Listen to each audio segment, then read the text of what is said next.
everyone, welcome back on Saya Commerce classes. So 11th class मैं आपके सामने फिर हाजिर हूँ स्टैटिस्टिक इकोनॉमिक्स की एक और नई वीडियो के साथ। लास्ट क्लास में हमने स्टार्ट किया था chapter number 2 collection of data and last class में हमने डिस्कस किया था कि मीनिंग ऑफ डाटा, डाटा का मीन क्या होता है एंड सोर्सेज ऑफ डाटा कौन कौन से होते हैं लाइक प्राइमरी और सेकेंडरी डाटा। हमने पढ़ लिया था कि जो बेसिक इनके बीच में हम डिफरेंशिएट करते हैं primary data and secondary data उनको। सो उम्मीद करती हूँ वो क्लास आपको अच्छे से समझ आ गई होगी और आपने देख भी ली होगी। अगर आपने अभी तक वो क्लास नहीं देखी है तो आपसे रिक्वेस्ट है फटाफट से प्लेलिस्ट में जाएं और देख लें, क्योंकि आज हम डिस्कस करने जा रहे हैं primary data and secondary data जो हमारे सोर्स थे उनके बीच में डिफरेंसेस क्या क्या होते हैं। So let's start our differences. So difference between primary data and secondary data, सबसे पहले मैंने बताती हूँ, मैं हर बार बताती हूँ जब भी डिफरेंशिएट करवाती हूँ आपको किन्हीं दो के बीच में, कि सबसे पहले आपको कंपैरिजन के बेसिस तैयार करने हैं, किस बेस पर आप इन दोनों को डिफरेंशिएट करोगे।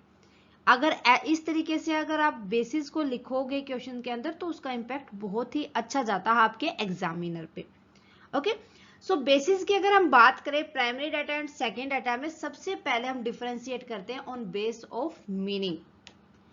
अगर हम मीनिंग की बात करें तो primary data refer to the first hand and gather by the researcher himself, कि जो प्राइमरी डाटा होता है वो फर्स्ट हैंड होता है क्योंकि जो रिसर्चर है वो खुद से उसको कलेक्ट करता है। But in secondary data means data collected by someone else earlier. भाई जो सेकेंडरी डाटा होता है उसमें जो डाटा कलेक्ट किया होता है वो पास्ट में किसी और ने उसको कलेक्ट किया होता है, हम अपनी इंफॉर्मेशन के अकॉर्डिंग उसको यूज करते हैं। Got my point. नेक्स्ट हमारा बेस है डाटा। भाई जो हमने प्राइमरी डाटा तैयार किया था और जो हमने सेकेंडरी डाटा तैयार किया था उसका बेसिस क्या होता है। भाई जो प्राइमरी डाटा होता है वो रियल टाइम डाटा होता है। किस तरीके से कहोगे कि आप मैम वो रियल टाइम डाटा होता है।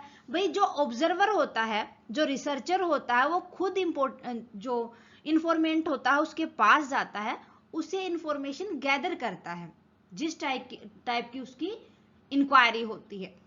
सो यहाँ पर जो डाटा तैयार होगा वो रियल टाइम डाटा होगा, बट क्योंकि वो उसी टाइम पर उस डाटा को कलेक्ट करेगा। बट जो सेकेंडरी डाटा होता है, जो पहले डाटा बना हुआ होता है, हम उसी को अपनी इंफॉर्मेशन के अकॉर्डिंग ढालते हैं, है ना।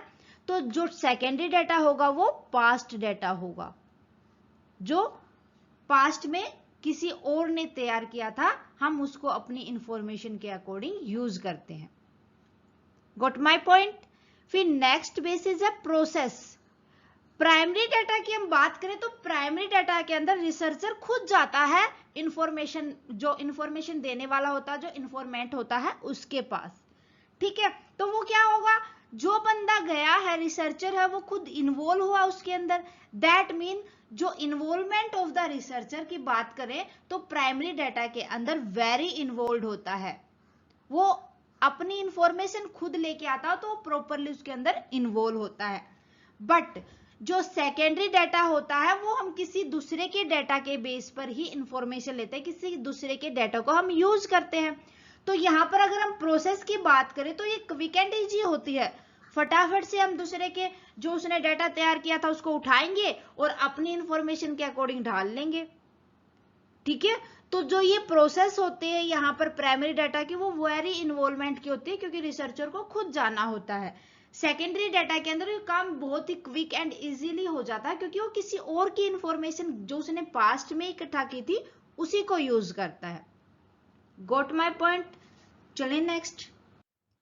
सो नेक्स्ट अगर बेसिस की बात करूं सोर्स की अगर हम बात करते हैं, जो प्राइमरी डाटा तैयार किया जाता है, जो रिसर्चर होता है वो या तो सर्वे करता है, जो उसकी इंफॉर्मेशन लेनी होती है या तो वो सर्वे करता है, पीपल्स के पास जाता है, उनकी ऑब्जर्वेशन लेता है, या क्या करता है वो ऑब्जर्वेशन लेता है पीपल्स के पास, तो तभी उनको जाना पड़ेगा।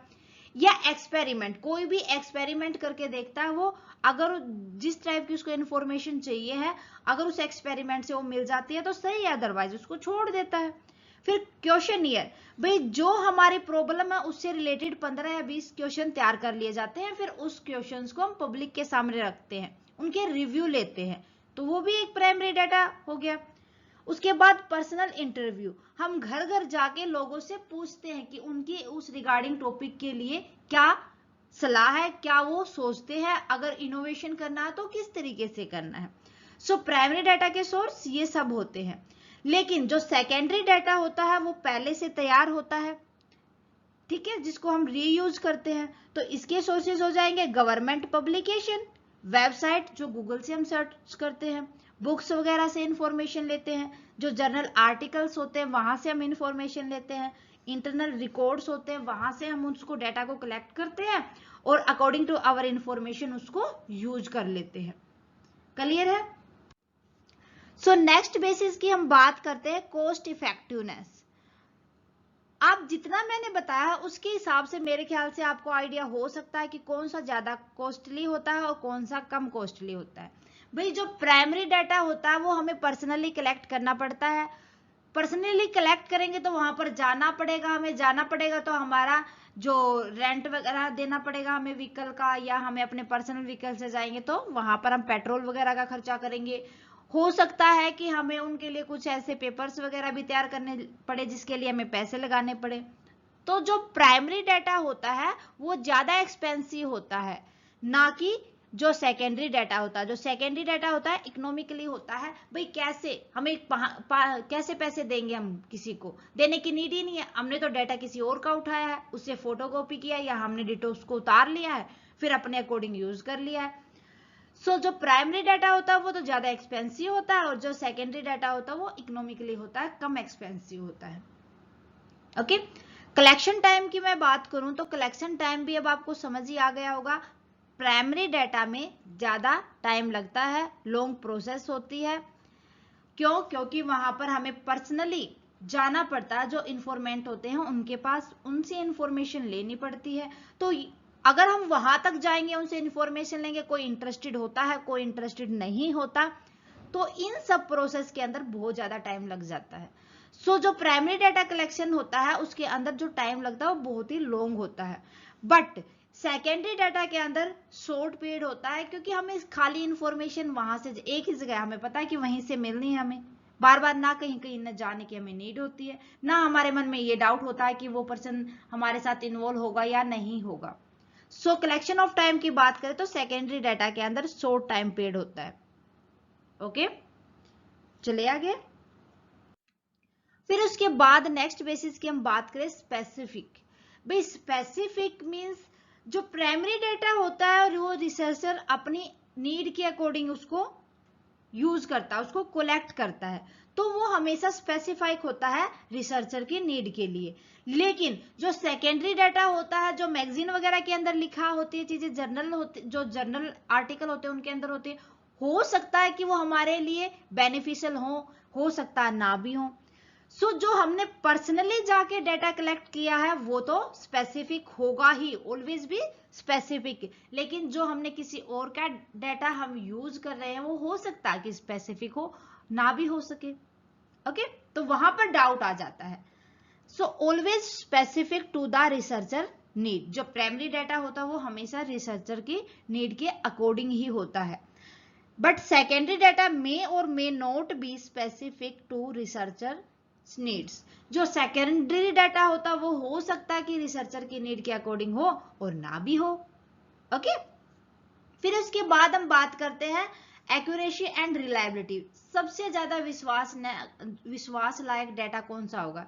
भाई मेरे को कोई इंफॉर्मेशन लेनी थी तो मैं किसके ऊपर विश्वास करूंगी? खुद के ऊपर या किसी दूसरे के ऊपर? खुद के ऊपर ही करूंगी ना। तो जो डाटा हमने खुद कलेक्ट किया, रिसर्चर ने खुद कलेक्ट किया, वो मोर एक्यूरेसी भी उसके अंदर होगी और वो रिलायबल भी होगा। तो यहां पर क्या आ जाएगा? More accurate and reliability. In secondary data, भाई किसी और के ऊपर हम कितना विश्वास करते हैं, हो सकता है कि वो डाटा विश्वास के लायक या एक्यूरेट हो और ना भी हो। ठीक है, जैसे स्पेसिफिक की बात की गई है वो कंडीशन यहां भी हो सकती है। तो हम कहेंगे कि जो सेकेंडरी डाटा होता है वो relatively less accurate and reliable होता है। किसके कंपैरिजन में? प्राइमरी डाटा के कंपैरिजन में। प्राइमरी डाटा की तो हम बात कर रहे हैं, ठीक है। तो ये थे basic difference between primary data and secondary data.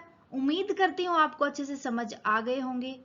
So student, आज के लिए बस इतना ही। मिलते हैं नेक्स्ट क्लास में with sources of secondary data, कि सेकेंडरी डाटा को हम किन किन सोर्स के अकॉर्डिंग कलेक्ट कर सकते हैं। सो स्टूडेंट, कोई भी डाउट है तो मुझे साथ ही साथ कमेंट करके बता दिए। क्लास कैसी लगी मुझे कमेंट करके बताएं। क्लास अच्छी लगी तो प्लीज लाइक और अदर स्टूडेंट के साथ ज्यादा से ज्यादा शेयर करें। अगर आप हमारे चैनल पर नए हैं तो साया कॉमर्स क्लासेस को फटाफट से सब्सक्राइब कर लें और बेल आइकन को दबा लें, ताकि आने वाली नई क्लास की नोटिफिकेशन आपको मिल सके। Thank you very much student, bye bye and take care.